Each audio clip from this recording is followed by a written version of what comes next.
ఎన్నికల చివరి దశ పోలింగ్ జరుగుతోంది. సాయంత్రం 6:30 తర్వాత ఎగ్జిట్ పోల్స్ కూడా వెలువడబోతున్నాయి. వివిధ సర్వే సంస్థలు, మీడియా సంస్థలు కలిసి చేసేటువంటి అంచనాలపై సర్వత్రా కూడా ఆసక్తి నెలకొంది.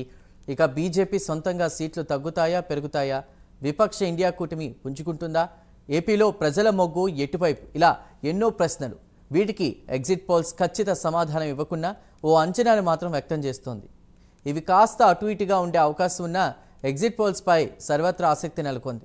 ఈ నెల 4న లోక్సభ ఎన్నికల ఫలితాలను ప్రకటించనున్నారు.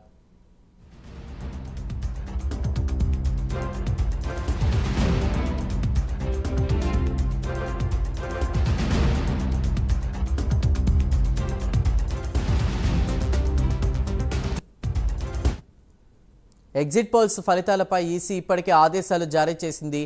ప్రజా ప్రాతినిధ్య చట్టం సెక్షన్ 126A(1) ప్రకారం ఎగ్జిట్ పోల్స్, ఒపీనియన్స్ పోల్స్ ఫలితాలు వెల్లడించడం నేరమని, సాయంత్రం 6:30 లోపు ఎగ్జిట్ పోల్స్ ఫలితాలు వెల్లడించరాదని కూడా చెప్పారు. మరోవైపు మీడియా చర్చలను బహిష్కరిస్తున్నామని కాంగ్రెస్ ప్రకటించింది.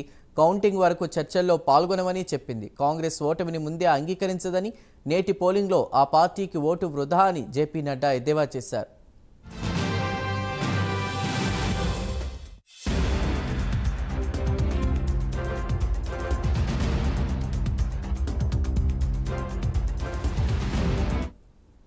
తాజాగా జరిగిన 5 రాష్ట్రాల ఎన్నికల్లో ఒక్క తెలంగాణ విషయంలో తప్పితే మిగిలిన రాష్ట్రాల విషయంలో ఎగ్జిట్ పోల్స్ అంచనాలు తప్పాయి.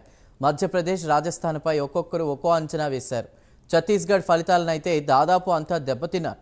మరి ఇలాంటి పరిస్థితుల్లో ఎగ్జిట్ పోల్స్ను ఎలా చూడాలి, వాటిని ఎంతవరకు నమ్మాలి అనేదే ఇప్పుడు ప్రశ్నార్థకం. ఓటు వేసి వచ్చిన ఓటర్లో నుంచి కొంతమందిని యాదృచ్ఛికంగా ఎంపిక చేసి అడిగి తెలుసుకున్న సమాచారాన్ని విశ్లేషించి చేసే గణాంకాలే ఈ ఎగ్జిట్ పోల్స్. ఈ ఎగ్జిట్ పోల్స్ ఖచ్చితత్వం అనేది అనేక అంశాలపై ఆధారపడి ఉంటుంది.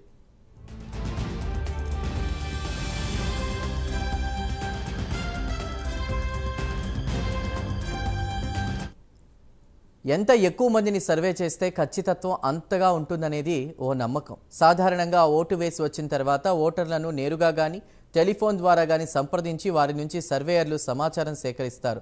తర్వాత దాన్ని విశ్లేషించి ఆయా పార్టీలకు వచ్చే ఓట్ల శాతాన్ని, ఓట్లను అంచనా వేస్తారు.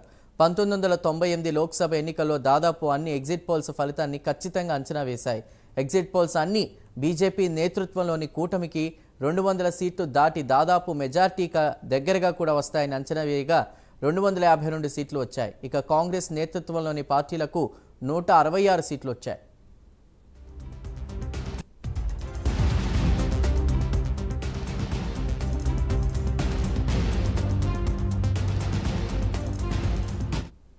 రెండు 2014-2019 లోక్సభ ఎన్నికల్లోనూ దాదాపు అన్ని ఎగ్జిట్ పోల్ సంస్థలు ఎన్నికల ఫలితాన్ని సరిగ్గానే అంచనా వేశాయి. కేంద్రంలో బీజేపీ నేతృత్వంలోని ఎన్డీఏకి స్పష్టమైన ఆధిక్యత వస్తుందని చెప్పాయి. 2023 అసెంబ్లీ ఎన్నికల్లో, తెలంగాణ అసెంబ్లీ ఎన్నికల్లో చాలా వరకు ఎగ్జిట్ పోల్స్ కాంగ్రెస్ విజయాన్ని అంచనా వేశాయి.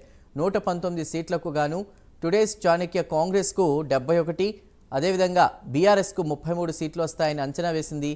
ఇక ఆడా సంస్థ కాంగ్రెస్కు 58 నుండి 67, బీఆర్ఎస్కు 41 నుండి 44, భాజపాకు 5 నుండి 7 సీట్లు వస్తాయంది. ఇక CNN న్యూస్ సంబంధించి కూడా 18 కాంగ్రెస్కు, న్యూస్ 18కి సంబంధించి కాంగ్రెస్కి 56, బీఆర్ఎస్కు 48 సీట్లు వస్తాయని చెప్పింది. ఇక తుది ఫలితాల్లో కాంగ్రెస్కు 64, బీఆర్ఎస్కు 39, భాజపాకు 8 సీట్లు వచ్చాయి.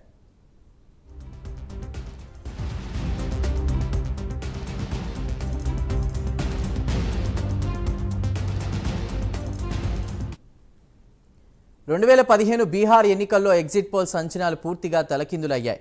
జేడీయూ, ఆర్జేడీ జట్టుగా బరిలోకి దిగిన ఈ పోరులో బీజేపీ కూటమికే మొగ్గు ఉన్నట్లు తేల్చాయి. అయితే అందుకు విరుద్ధంగా జేడీయూ, ఆర్జేడీకి సంయుక్తంగా 178 సీట్లు రాగా బీజేపీ పక్షాలు 58తో సరిపెట్టుకోవాల్సి వచ్చింది. ఉత్తరప్రదేశ్ అసెంబ్లీకి 2017లో జరిగిన ఎన్నికల్లో ఎగ్జిట్ పోల్స్ అన్నీ హంగ్ ఏర్పడుతుందని చెప్పాయి. కానీ 202 స్థానాలతో బీజేపీ అతిపెద్ద పార్టీగా అవతరించి పాలనా పగ్గాలు చేపట్టింది.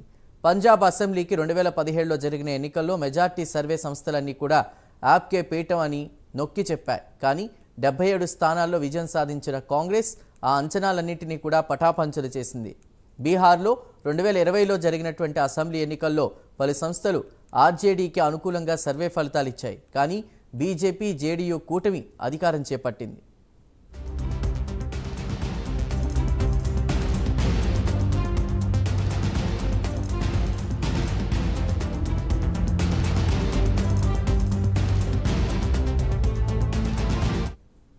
2004 లోక్సభ ఎన్నికల్లో 8 నెలల పదవీ కాలం ఉండగానే 2004లో అప్పటి ప్రధాని వాజ్పేయి సారథ్యంలోని ఎన్డీఏ ప్రభుత్వం లోక్సభను రద్దు చేసి ఎన్నికలకు వెళ్ళింది.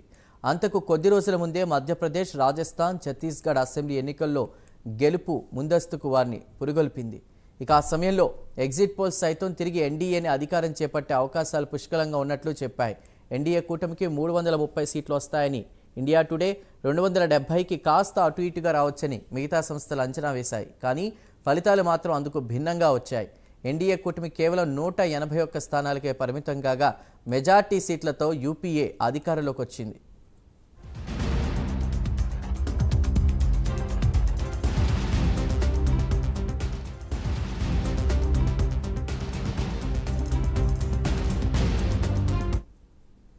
ఎగ్జిట్ పోల్స్ అంచనాలు కొన్ని సందర్భాల్లో నిజమైనా కొన్నిసార్లు మాత్రం తలకిందులయ్యాయి.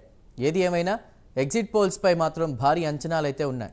ఎగ్జిట్ పోల్స్ ఏం చెబుతాయా అని దేశవ్యాప్తంగా ప్రజలు ఉత్కంఠగా ఎదురు చూస్తున్నారు.